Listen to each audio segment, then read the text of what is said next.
4 años del presidente Andrés Manuel López Obrador, 4 años de la 4T.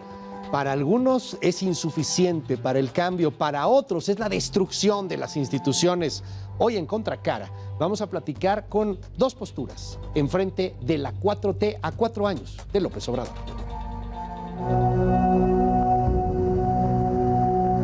Este jueves 1 de septiembre, el presidente Andrés Manuel López Obrador rendirá su cuarto informe de gobierno, que está obligado por ley, y el cual enviará a la Cámara de Diputados en el marco del inicio del año legislativo. Sin embargo, será el 15º ejercicio de rendición de cuentas que presenta en los casi 4 años de su gobierno. Desde el arranque de su administración, López Obrador informó que al año ofrecería varios informes trimestrales, uno por los 100 días del inicio de cada año de su gobierno, uno por la celebración de su triunfo en las urnas del 2018, el que mandata la Constitución, y otro para conmemorar el aniversario del comienzo de su gestión. No es que cumpla yo 4 años, o sea que todavía nos falta muchísimo.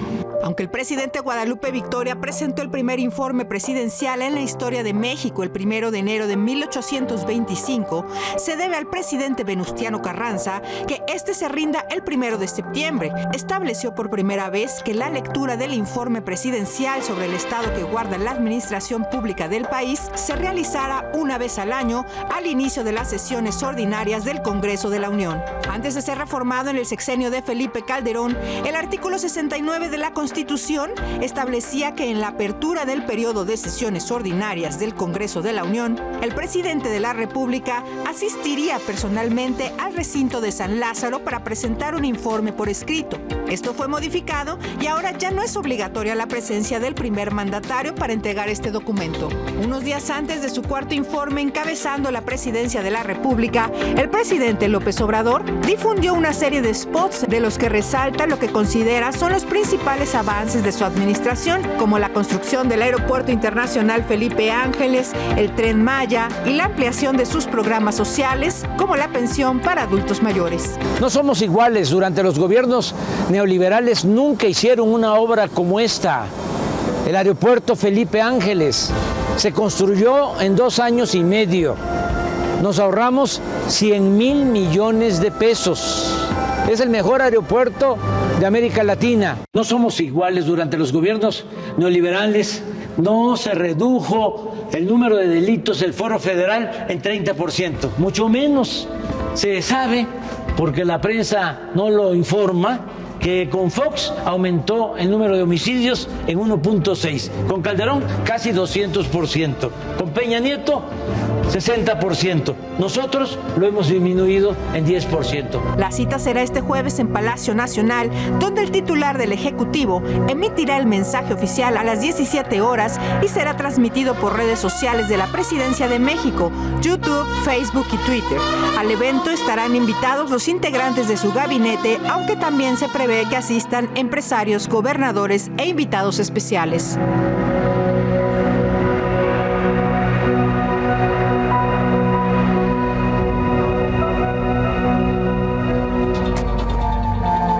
De nueva cuenta, pero muy buenas noches. Yo soy Luis Cárdenas. Bienvenidos aquí al Heraldo Televisión en Contracara. Quiero invitarlo, por favor, a que nos siga a través de nuestras redes y se una a la conversación en @elheraldodemexico. 4 años del gobierno del presidente Andrés Manuel López Obrador. Hoy, para debatir sobre este asunto, y vaya que se va a poner buena esta mesa, tenemos, por un lado, a Fernando Belauzarán. Usted lo ubica perfectamente bien. Querido Fernando, ¿cómo estás? Bien, encantado de estar contigo, Luis. Bienvenido, Fernando. Gracias. Y también está con nosotros Antonio Attolini, a quien seguramente usted también ubica perfectamente bien. Antonio, bienvenido. ¿Qué tal, Luis? ¿Qué tal, Fer? La audiencia, buenas noches. ¿Quién empieza? 4 años del presidente Andrés Manuel López Obrador. Pichones sacan, que empiece Fernando. Vas, Fer. Sí, yo estoy nuevecito, entonces está bien. Yo estoy nuevecito. Bueno, la verdad es que si uno lo ve de acuerdo a las promesas de campaña de López Obrador, pues es un desastre. Empezó criticando el desempeño malo de la economía, que crecía 2% al año, ¿no? Dijo que luego que iba a ser, llegó a decir que íbamos a crecer al 6% anual, no como los gobiernos neoliberales. Luego dijo que 4% en promedio. Y la verdad es que no hemos conocido el crecimiento con López Obrador. Ni antes de la pandemia, en 2019, pudimos crecer. Y después de la pandemia, ¿qué te digo?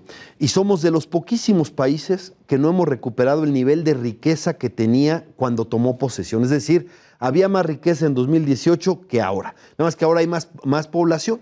Y por lo tanto, se han dado dos fenómenos. Se ha aumentado la pobreza, 4 millones más de pobres, ¿no? Porque una cosa es la demagogia a favor de los pobres, otras cosas son los resultados. Y son los datos oficiales, es el Coneval quien dice 4 millones más de pobres. Okay. Además, se ha agudizado, obviamente, la desigualdad con esto, ¿no? Aunque el presidente siempre tiene otros datos, pero los datos oficiales se puede ver que se ha agudizado la desigualdad. En la cuestión de la seguridad, que es lo que más preocupa a la gente, terrible. Este va a ser el sexenio más violento del siglo, en lo que va del siglo, ¿no? A principios del próximo año, a más tardar, ya será el que tenga el récord. Pero no solo es eso, no solo son los homicidios en donde el presidente se consuela por mantener el nivel más alto. Las desapariciones se fueron a la cima. Sí, por supuesto, lo de Ayotzinapa es una gran tragedia. 43 jóvenes fueron desaparecidos. Nada más que este gobierno ya tiene más de 35,000 desaparecidos en 4 años. Okay. Ya tiene más que Peña Nieto, ya lo rebasó a Peña Nieto. Tiene el doble de desaparecidos que tuvo Felipe Calderón, ¿no? Y no solo eso, las extorsiones también se han ido al alza. La trata de personas se ha ido al alza. ¿Por qué? Porque ha avanzado el control territorial del crimen organizado. Abrazos, no balazos. Es dejar a los criminales hacer y deshacer, y ellos han avanzado en esto. Y si vemos el tema de la salud, eso es una tragedia humanitaria terrible. A 4 años de distancia sigue el desabasto. Ya aceptaron que Birmex no está distribuyendo los medicamentos. Les costó un trabajal aprender cómo comprarlos y ahora no saben cómo distribuirlos. ¿Y cuánta gente le ha costado eso? Y ya vimos apenas el fin de semana pasado cómo siguen faltando las quimios para los niños con cáncer, los estamos viendo, son vidas que están, la verdad es que es un desastre. 15 millones de personas perdieron su servicio médico al desaparecer el Seguro Popular e improvisar un INSABI que ya lo tiraron a la basura, ¿no? Esas son... Fer, yo ahí tengo una duda y la quiero preguntar con Antonio Tolini. O sea, estás describiendo con datos un país en desastre, o sea, un país incendiado. Y muchos coinciden contigo, quizá más o menos la mitad o un 40% del país, pero la otra mitad o un 60% pues opina como que lo contrario. O sea, es como si viviéramos dos películas totalmente opuestas. ¿Qué dices tú, Antonio Tolini? Claro, es que es este presidente de Schrödinger, el gato de Schrödinger, como ¿no? gato de Schrödinger, pero ahora es el presidente. Es el presidente de Schrödinger. ¿Por qué? Okay.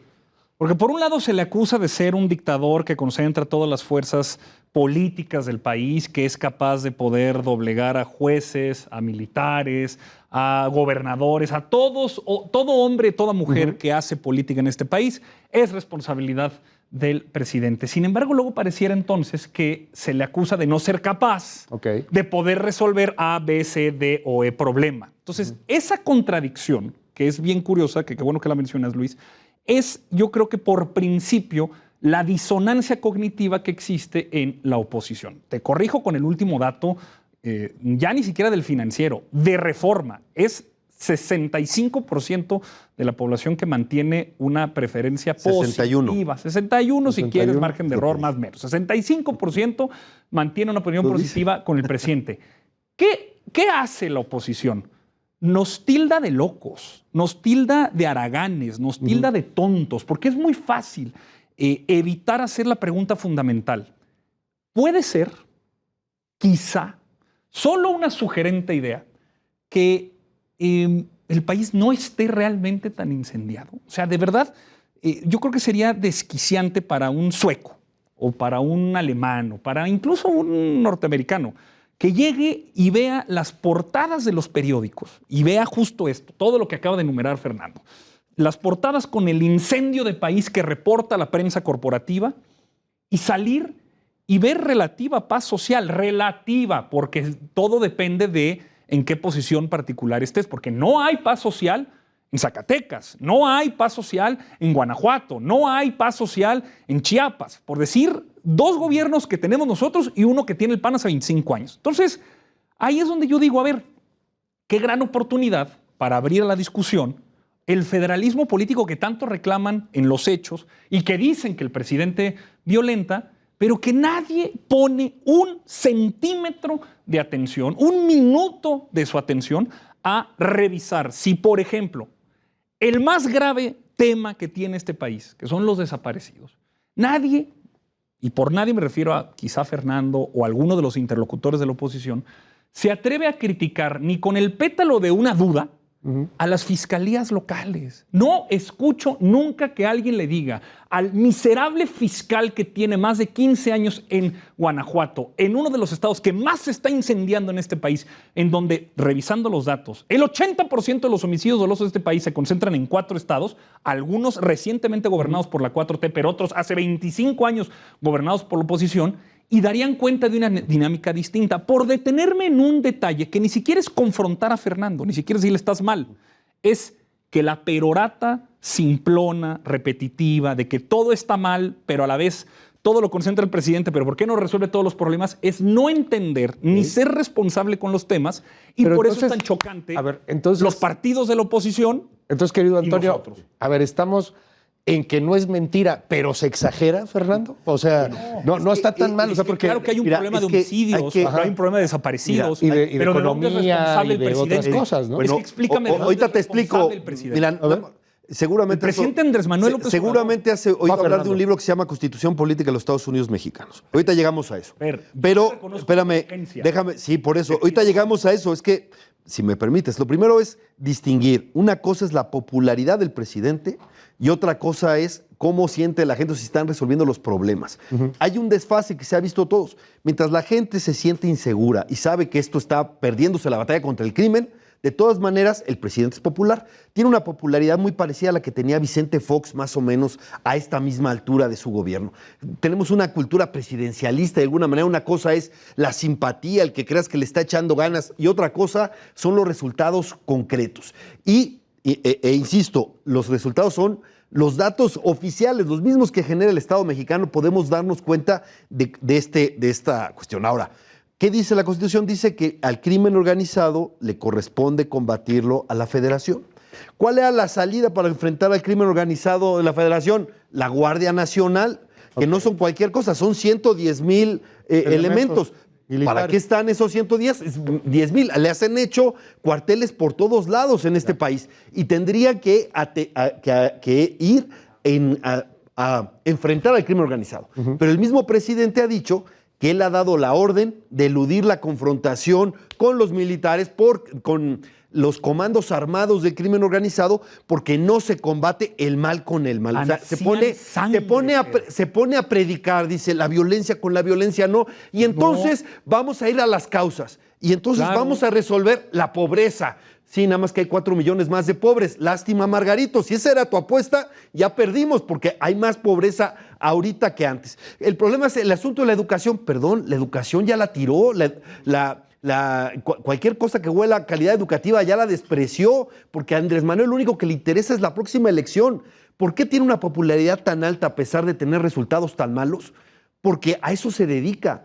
Es una persona que hace propaganda todo el tiempo y hace propaganda, aunque la Constitución prohíbe la propaganda personalizada, díganme si la mañanera no es propaganda personalizada de todos los días, y todos los días hace 2 cosas. Uno, al autoalabarse a sí mismo, y la otra, denigrar a la oposición y hablar de la oposición, satanizar a la oposición.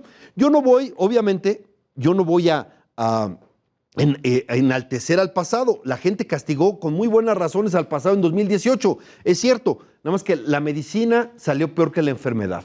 Eso no, decirlo, no enaltece a la enfermedad. Tenemos que construir algo, pero lo que estamos viendo hoy es tremendo en destrucción de instituciones también. ¿A quién le resuena? Por ejemplo, lo que sucedió en la Conavio con José Sarucán. Ay, Fer, ¿no? ya. Y eso que yo voy, perdón, la biodiversidad no es importante en este país. Fernando, no, a ver, y es tremendo. ¿Y a quién pone? A un grillo inexperto al frente de la Conavio, porque porque lo que ve Antonio, lo que ve como una gran contradicción tiene una lógica. Como el presidente ha concentrado todo el poder y lo quiere decidir todo él, eso también ha generado, pues, falta de eficacia. No es eficaz eso, decide sobre todo y pone hasta en la Secretaría de Educación Pública a personas que no tienen capacidad ni trayectoria. Y ahorita para entramos estar a ahí, esos temas. ¿no? Es que no es novedad lo que escuchamos decir a Fernando.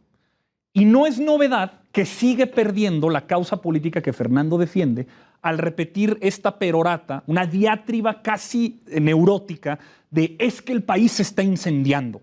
No lo negamos. A ver, nosotros, nuestro movimiento, la causa, la representación política que ostento hoy, no apareció de la nada, no es generación espontánea, el país no se inventó en 2018, dijera Ernesto Núñez y Lorenzo Córdoba. ¿Sí se está incendiando, Antonio? Pero por supuesto. Okay, a ver, o sea, es innegable representar. sí está mal el país. Pero claro, o sea, no vamos a negar nunca que la crisis de violencia que tiene este país es propio de países que están en guerra de armas y militares en las calles confrontándose para poder determinar cuál es la orientación política, como si de una guerra civil se tratara. Solo que aquí sucede que en los últimos 40 años, pero particularmente los últimos 15, empezando por Felipe Calderón y culminando con Enrique Peña Nieto, y así también los correlatos estatales, la mafia y el gobierno eran uno mismo. Gobernó un narcotraficante. Es que no se nos olvide. Genaro García Luna, Luis Cárdenas Palomino, Rafael Arzate, Pequeño García, gente que fue premiada como el mejor policía del año, que fue secretario de Seguridad, que fue coordinador de la Policía Federal. Estos 4 hombres están en la cárcel esperando juicio, prófugos o sentenciados. La máxima jerarquía y nomenclatura policíaca de este país con Felipe Calderón. Si eso no tiene correlato en los hechos, que incendió a este país y que durante 12 años poco se hizo para confrontar, y los datos ahí están, claro que hay que reconocer con la responsabilidad que implica, no como un argumento de salón, como lo es para la causa que Fernando defiende, de ¡ay, los desaparecidos!, cuando no se ha hecho nada para ello, cuando es gozosamente alguien con el que se junta Fernando, Felipe Calderón. No es alguien con el que podría estar en un país medianamente civilizado gozando de la impunidad social que tiene. Claro que está mal, solo explícame, Fer, de veras, confronta tu disonancia cognitiva. ¿Por qué si está tan terriblemente mal este país, el presidente sigue manteniendo no solamente confianza, popularidad, sino también el partido que fundó gana elecciones? ¿Por qué? Explícame como politólogo, Fernando. ¿qué pasa? Sí, claro. A ver, eres capaz entre otras cosas, de no reducirle qué bueno que hablaste, agencia. Qué bueno que hablaste de la frontera, o la que debería haber entre el gobierno y el crimen organizado. Bueno, pues vimos en 2021 cómo se rompió esa frontera hasta en las elecciones. El crimen organizado participó como nunca antes en las elecciones. No solo por el número de asesinados ahí. Hay casos perfectamente documentados. A la candidata en Valle de Bravo que secuestraron, y todo el Pacífico, lo que sucedió en Sinaloa, los secuestros el día de la elección, están más que documentados. Es más, el Tribunal Electoral anuló municipios por la participación del crimen organizado, cosa que no es tan fácil de demostrar, pero fue claro, vimos los videos, vimos la intervención. Es más, nunca, y esto además lo acaban de decir varias, en el documento que presentaron en el Congreso norteamericano, el crimen organizado está creciendo, se está fortaleciendo política y territorialmente. Hoy está más poderoso que en esa época. Y el problema es que el presidente no quiere rectificar su estrategia. Él sigue con sus abrazos y su demagogia. Permíteme un segundo, porque yo quiero preguntarte algo en este aspecto. O sea, justamente hacia donde iba Antonio Tolini, como le preguntaba hace un momento, en donde él acepta que sí, el país está mal. Claro. ¿Qué pasó con esa oposición? Él te estaba preguntando en torno a los gobiernos anteriores. ¿Fue culpa de García Luna? ¿Fue culpa de Luis Cárdenas Palomino? ¿Fue culpa de Calderón? Mira, sí, te voy a decir, por supuesto que se equivocó Felipe Calderón en su estrategia de militarización. Por supuesto. El problema es que Andrés Manuel llevó esa militarización, no solo es continuador de esa militarización, porque al menos en la época de Calderón se puso en la Constitución que la seguridad pública tenía que ser por parte de policías civiles. Y eso fue siempre un contrapeso. Y entonces la posibilidad, ¿te acuerdas de la Ley de Seguridad Nacional, luego de Seguridad Interior, etcétera? Un narcotraficante, Fernando. Bueno, perdón, el que liberó al Chapo, el que liberó a Ovidio es otro presidente. Gobernó un narcotraficante. No sé. ¿Cómo que pues sí? A ver. ¿Cómo que pues sí, Fernando? A ver, no sé, Pero a ver, Antonio, Calderón era un narcotraficante. Hablabas de neurosis. De seguridad Hace ratito hablabas de neurosis, no la estés reproduciendo, por favor. Relájate, tómate un sorbo de agüita, relájate.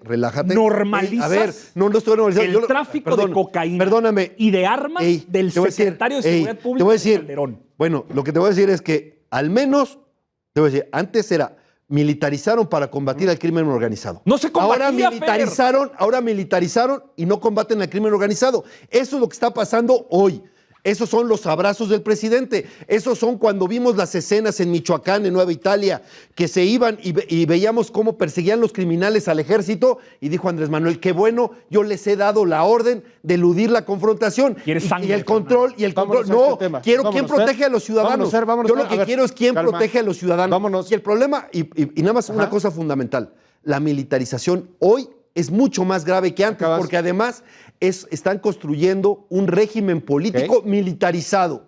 ¿No? Eso es lo que están haciendo y por eso le dan las aduanas, los ponen a construir aeropuertos, los ponen hasta Vamos a cerrar en este punto solamente rápidamente, pipas, para irnos a corte, casi para irnos a corte, rápidamente, en 3 minutos. Nos faltan las estancias infantiles. Tiene un punto, Fernando. A ver, ¿qué pasa con la militarización del país y con la estrategia de abrazos, no balazos? Ha sido muy criticada. Pero es que la estrategia... Tú dices, quieren sangre. No, y claro, es que, a ver, de verdad, superemos... Hoy hay más sangre que nunca. Una seria entiende que abrazos, no balazos fue un eslogan de campaña. La Unidad de Inteligencia Financiera, la Secretaría de Seguridad Pública Ciudadana, la Secretaría del Bienestar... ¿No? A ver, pues claro, a ver, está Juan Collado, el abogado gangsteril de expresidentes vivos y presentes, activos y no, en la cárcel esperando un juicio. Pero están el director las cuentas de narcos. Claro, Antonio, a ver, de narcos. Sí, por de supuesto, narcos. ver, estos parecen más políticos. Por supuesto, pero a ver, si Pablo Gómez no tiene un perfil tan público como lo tiene ahora, pues el encargo que se le confirió estará a su estilo. Pero cuando estaba Santiago Nieto, es distante de 2 clics. Necesitas 2 clics para dar cuenta de redes de trata de personas. Fundamentalmente ese fue el primer encargo de la Guardia Nacional en el sureste del país. Las redes de trata de personas, tráfico de armas y, por supuesto, activos financieros. Claro que se le congela.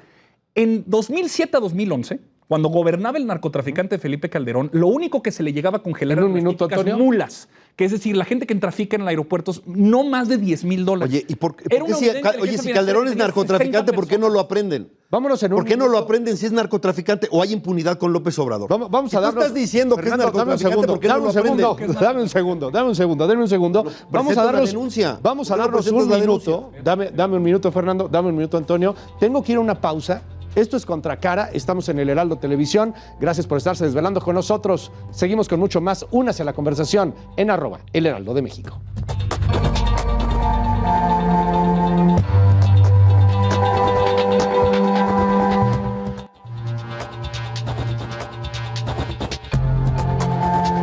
Ya regresamos, estamos en Contracara aquí en El Heraldo Televisión. Antonio Tolini, Fernando Belauzarán, mil gracias por estar aquí con nosotros. Se está poniendo bueno el debate. La mejor televisión está en el Heraldo Media Group. Aquí estamos. Ya hablamos hace un momento del tema de la seguridad.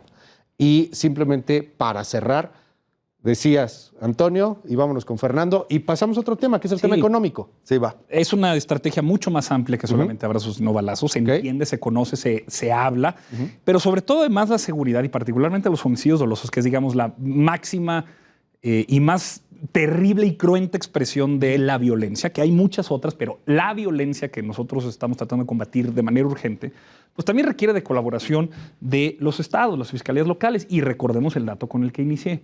El 80% de los homicidios dolosos de este país se concentra en alrededor de 5 estados, particularmente Guanajuato, que tiene 25 años gobernados por el PAN y con un miserable fiscal que tendría que ser removido inmediatamente por el Congreso y el gobernador, pero deciden no quitarlo. Bueno, cerramos con eso el tema de seguridad. Fernando, cerremos tema de seguridad para irnos al económico. Sí, por supuesto. Mira, aquí lo que se trata, la competencia es a quién le echan culpas. ¿no? Necesitan al pasado para echarle culpas porque no han resuelto nada. Y simplemente termino, la estrategia de seguridad la dijo el presidente en la mañanera. Dijo, cuando un cártel domina una plaza, se bajan los asesinatos. Entonces está esperando a que cada cártel pueda dominar cada plaza para que después de aniquilar a los siguientes, nada más que hay un problema. Cuando un cártel domina la plaza, también se genera derecho de piso, extorsiones, secuestros, trata de personas, porque se vuelven multifacéticos los criminales. No solo se dedican, digamos, a lo que era el negocio anterior de la regulación, que por cierto, ya se frenó lo de la regulación de drogas para buscar otra cosa, está totalmente congelado y eso es pues otra de las cosas o las decepciones. Y en el tema económico, pues solo dicen ayudar a los pobres con demagogia, ¿no? Claro, hay un Estado clientelar, ¿no? Y no estoy en contra de los programas sociales, etcétera, pero ha sido mucho menos efectivo, ¿no? Quitaron programas sociales que estaban funcionando y los costos están a la vista. 4 millones de nuevos pobres. El caso, además, contra las mujeres se han ensañado. Les quitaron las estancias infantiles que ayudaba a las mujeres a trabajar mientras sus hijos estudian con profesionales. Las escuelas de tiempo completo, lo mismo. Eso les beneficiaba a esos sectores y a esas madres para tener a sus hijos en la escuela y ellas poder trabajar y además que tuvieran un salario, las empoderaba y eso les ayudaba también en el hogar. Bueno, eso se ha atacado y muchas otras cosas. El presupuesto en salud y en educación se ha reducido, lo cual desdice que este sea un gobierno de izquierda, ¿no? Y yo, por supuesto, que siempre he negado la calidad de izquierda, el carácter de izquierda de este presidente y de eso, pero el presupuesto es como, es una radiografía de un gobierno, ideológica de un gobierno. Han recortado educación, han recortado salud. ¿Para qué? ¿Para qué recortan salud, educación, ciencia y tecnología? Para los caprichos del presidente. Dos Bocas iba a costar 8,000 millones de dólares, ya va a costar 20,000 millones de dólares, ¿no? 20,000 millones de dólares, ¿no? Pero eso sí, ya no ayudan a que la gente pueda ir al extranjero a estudiar y prepararse y regresarle al país, a pesar de todo el apoyo que tuvieron de los estudiantes en el extranjero este gobierno. Por decir una de 1,000 cosas, porque han hecho, más que nada, te voy a decir, esto que le llaman pobreza franciscana es dejar este país sin gobierno. Ningún gobernante ha tenido tanto dinero para gastar, pero ningún gobernante ha gastado tan mal. Y lo mismo podemos decir con el aeropuerto, que es falso que se hayan ahorrado 100,000 millones, es un insulto a la inteligencia, desperdiciaron todo lo ya invertido, seguimos pagando a los tenedores de bonos por eso, y además no resolvió nada ese aeropuerto que nadie quiere usar, pero salvo para luchas libres. Ahí sí, dos de 3 caídas sin límite de tiempo en el AIFA, a ver si, para que no se vea desierto. Ok, evidentemente no estás de acuerdo, Antonio Tolini. No, es que mira, reza una máxima que dice, los números no mienten, pero se puede mentir con los números. Fernando miente con los números. Por ejemplo, el presupuesto, las dos secretarías que más presupuesto reciben, en efecto, son la Secretaría de Educación y la Secretaría de Salud. Pero pensar que al leer el capítulo del presupuesto donde se establece el gasto destinado federal a la Secretaría ya es reflejo de las prioridades de este gobierno, pues entonces, ¿cómo es que siendo una de las secretarías que más dinero gastaba con Felipe Calderón o con Enrique Peña Nieto, llegamos a tener 305 hospitales abandonados y en obra negra, y particularmente donde más doloroso es en Chiapas, donde más se necesitan servicios básicos fundamentales como educación y salud? Entonces, leer el presupuesto así nada más a contentillo y no entender la orientación política que implica los rubros, los gastos y sobre todo, pues dar cuenta de la visión holística de dónde se va. Si ya no se gasta en presupuesto como se gastaba antes, es porque, por ejemplo, en educación, el 94%, y eso no lo digo yo, lo dice un amigo de Fernando, Claudio X González, que con Mexicanos Primero, cuando hace la evaluación del sindicato y lo publica, junto con Carlos Loret de Mola, Denise Dresser, y hacen un muy famoso documental, dan cuenta de que, primero, no se sabía de qué tamaño era la nómina del Sindicato Nacional de Trabajadores de la Educación y que el 94% del gasto de la Secretaría de Educación era para pagar eso. Entonces, si hoy es menos, por lo menos en salud, que conozco bien el caso, es porque ya se está gastando mejor y da cuenta de ello el que por lo menos tuvimos que empezar este sexenio a 1 año y medio de que empezara una pandemia para rehabilitar 305 hospitales. Me voy a detener ahí por lo inmoral que es. Desviar recursos, jinetear recursos, porque así es lo que sucedía. Y escuchamos los audios de Javier Duarte donde se jineteaban 30, 35, 40 millones de pesos por el Seguro Popular, que se defendió simplemente como una lista un checklist de cuántas personas están cubiertas. Usted está registrada, sí. El goce efectivo, el acceso garantizado a salud o el cuadro básico no existía. Se jineteaban ese dinero y tuvimos que empezar 2018 con 305 hospitales abandonados. ¿Eso significa que éramos muy de izquierda en el gobierno de Felipe Calderón o de Peña Nieto? Pues no, es que éramos muy ratas. O eran muy ratas, porque yo no robo, no miento y no traiciono. Eran muy ratas. A confesión de parte dirían, pero síguele.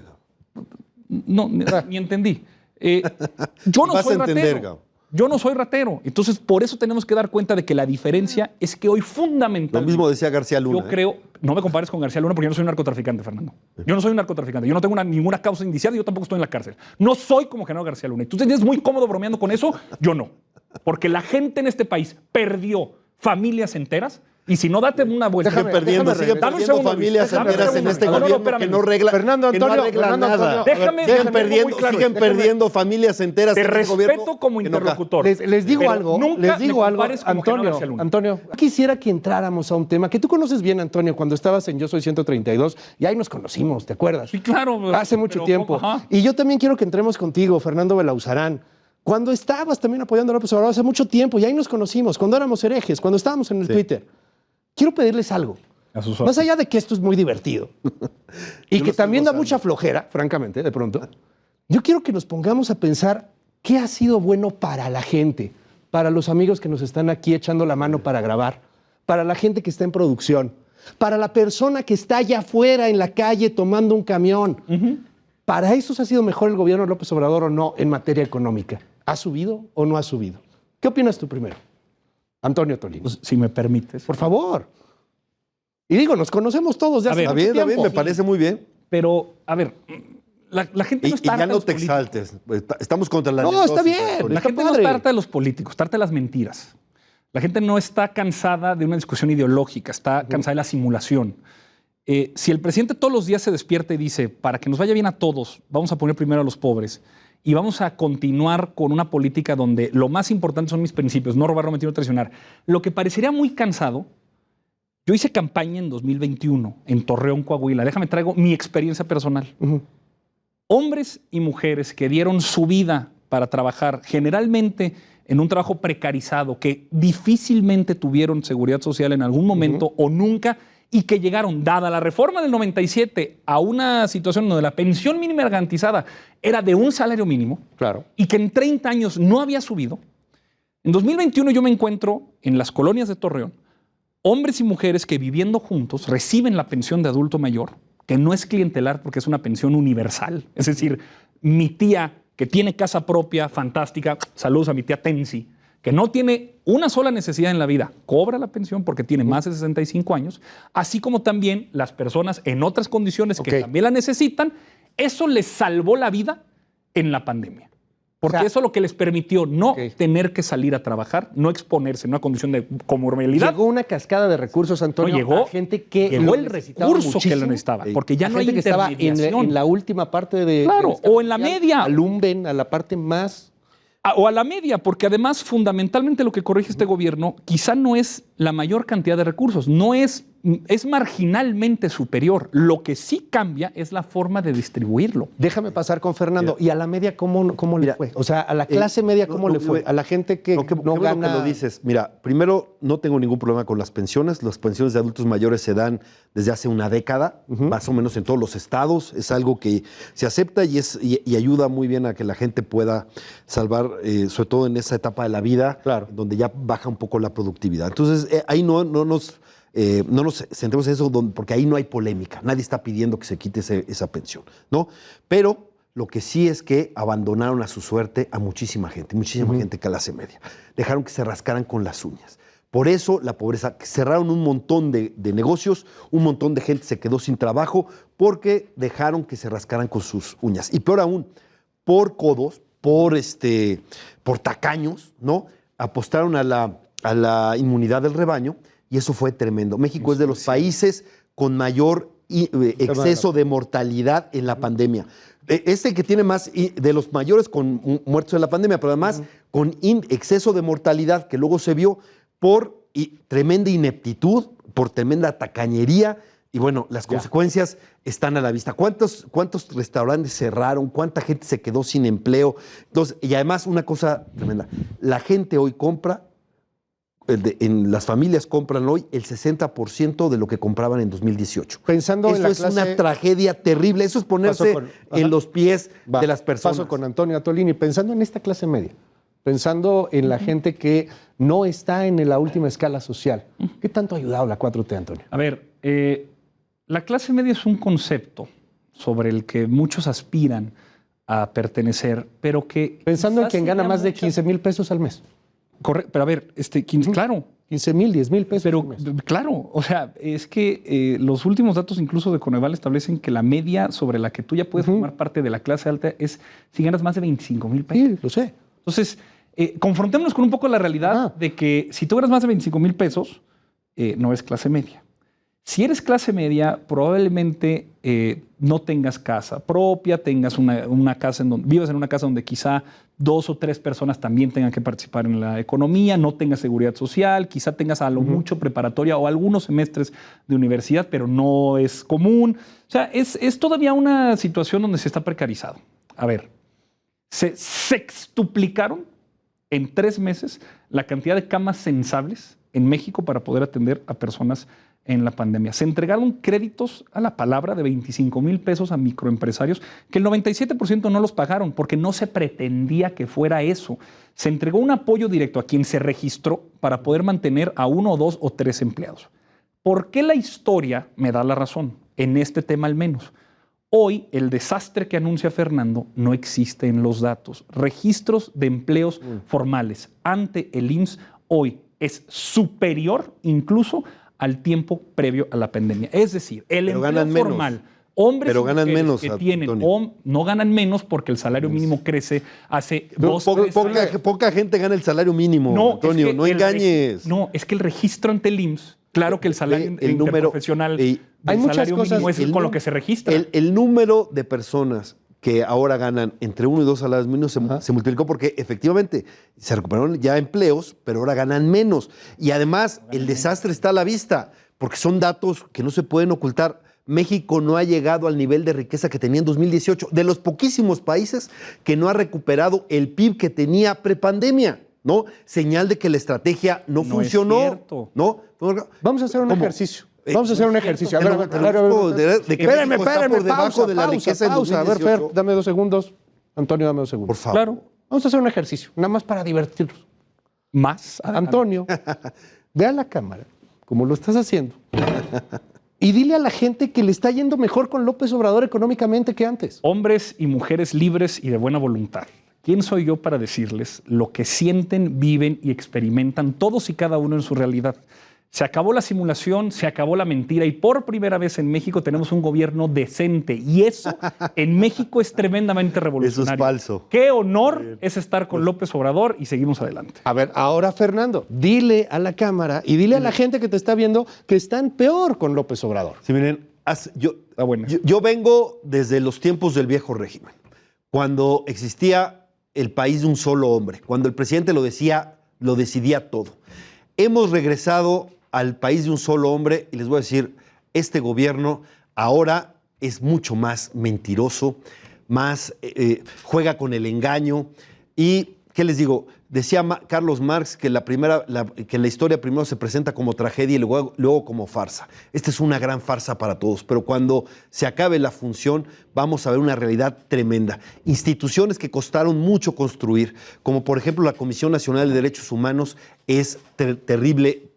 Están destruyendo un ecosistema como pocos en el mundo, el que está destruyendo el Tren Maya.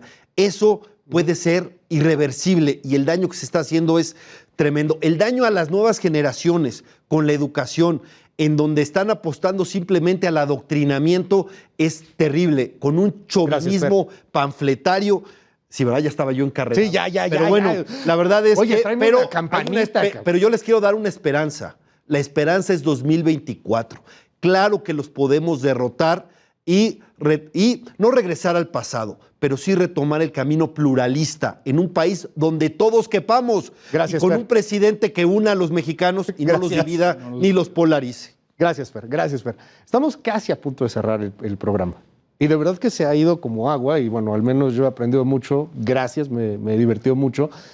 Creo que también la gente está muy cansada y está muy harta de este tipo de discursos. Se los digo con el corazón en la mano y con la amistad y con el cariño que tenemos desde hace mucho tiempo. Yo quisiera casi que para cerrar, fuéramos un poco autocríticos. Y primero, autocríticos con la oposición. O sea, perdón, la oposición está muy mal, Fernando. No he dicho otra cosa. Por supuesto que la oposición tiene que hacer. O sea, si el presidente les pega, oye, pero tiene ustedes...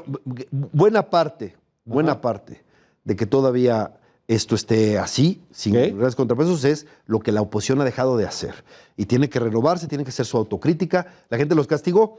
Que la verdad es que se reproduzcan todos los mismos vicios, incluso ejemplificados en Morena, como lo vimos en su elección interna, que es la más cochina que he visto yo en mi vida, ¿no?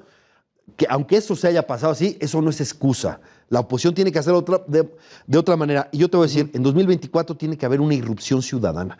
Hay una oposición social mucho más fuerte que la oposición partidaria y a esa se le tiene que abrir las puertas y entrar. Gracias. Porque estamos enfrentando... estamos enfrentando una restauración autoritaria que tira a la basura la lucha de generaciones por la democracia. Tú decías... Y lo estamos viendo en la defensa del INE, en la defensa del Tribunal Electoral. Okay. Esos no son obsequios. Esos fueron conquistas del pueblo de México que hoy quieren acabar. ¿Por qué? Gracias, por alguien que quiere quedarse en el poder, él y su grupo, por muchos años, como sucedía en el viejo régimen. Déjame pasar a una pregunta con Antonio Atolini. Tú decías hace un momento, rebatiendo un poco lo que decía Fernando Belauzarán, te reconozco inteligencia, Fernando, le dijiste. Claro. Y bueno, creo que mucha gente reconoce una inteligencia. Eres un personaje sumamente polémico en la 4T. Claro. Has tenido algunas frases, francamente, para acuñar en algún libro. Digo, en algún momento casi que comparaste al observador con Jesús, ¿no? Lo hice. Ok, bueno. Y se quedó corto, ¿eh? Y se quedó corto. Y se quedó corto. Antonio Atolini, reconociendo esta inteligencia, querido Antonio, siendo autocrítico, ¿qué ha fallado con el gobierno de López Obrador? Bueno, yo creo que fundamentalmente le falta mucha mayor profundidad en el tema de seguridad. Yo creo que la prioridad número uno es poder rescatar a este país del panteón que se nos dejó. El acumulado de la dinámica de violencia, la relación con los gobernadores, que yo creo que además va a cambiar en la medida en la que cada vez más en los estados la gente opta por un cambio, al menos en el orden de prioridades. Concédanme eso. El orden de prioridades de Morena sí es distinto al del PRI y del PAN. Creo que los desaparecidos, la memoria, la urgente necesidad de justicia requiere de un pacto social del que Morena tiene que abrevar de las fuerzas políticas opositoras, porque no hay posibilidad alguna de construir un país si no hay un mínimo consenso democrático. Y el mínimo consenso democrático está roto cuando se trivializa sexenios de muerte como el de Felipe Calderón, se trivializan sexenios de corrupción como el de Peña Nieto y no reconocemos un piso mínimo de decencia, ya ni siquiera de similitud ideológica. Hombre, a ver, pues si los dos pensamos igual, invita a uno nada más y ya. ¿Cuál decencia quien se basa en el engaño? Si te basas en el engaño no puede haber... El presidente ha fallado. Estoy de acuerdo en que tiene que haber un pacto social, estoy de acuerdo. En eso sí estamos de acuerdo. Sí, ahorita vamos a... Entonces dejemos de polarizar y dividir. No. El estoy de acuerdo, conflicto es inherente a la política. Bueno, sí. O sea, pero Fer, pero un pacto social democrático, estoy de acuerdo. Dejemos solamente cerrar. Eso es lo que están rompiendo. Dejemos cerrar, Antonio, con esta pregunta. O sea, yo no soy el congresista de Morena. ¿Ha fallado el presidente? No. ¿En algo? Yo creo que no. Yo creo ¿En que nada? No, pero no porque yo lo adoro. Eso sería una apostasía. Yo lo que creo es que el presidente ha sido muy consistente en lo que prometió y lo que ofrece. Okay. Yo creo que él ofrece y promete un plan de gobierno y hace lo que puede con lo que tiene, siguiendo casi a la letra eso que ofreció. Por eso creo que no se ha equivocado. Se ha equivocado, Antonio.